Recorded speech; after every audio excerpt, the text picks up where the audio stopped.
yung pong paglilingkod sa Diyos, may kasamang ano to, kumbaga sa wikang Ingles, service to God as truthfully as possible, as faithfully as is capable, comes with a cost. May bayad. May bayad. Ibig sabihin medyo doesn't come for free.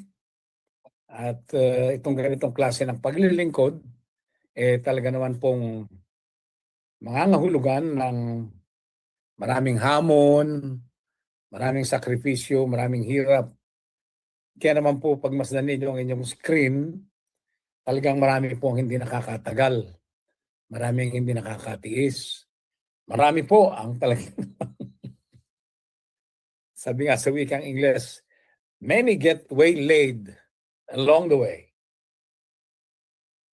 Dahil sa paghahasik ng Panginoon ng mga punla, marami po ang tumatanggap, subalit dahil sa mga hamon ng buhay, kinakatawan ng matinding sikat ng araw, kinakatawan ng mga damo na may mga tinik, na talaga naman pong umaagaw ng bitamina para sa mga ipinunla ng Diyos, talaga naman pong napakabigat ng tungkulin. Habang ako'y nakikinig sa inyo,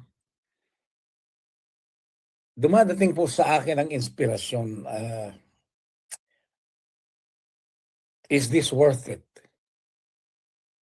Ito ba ang ganitong klase ng paglilingkod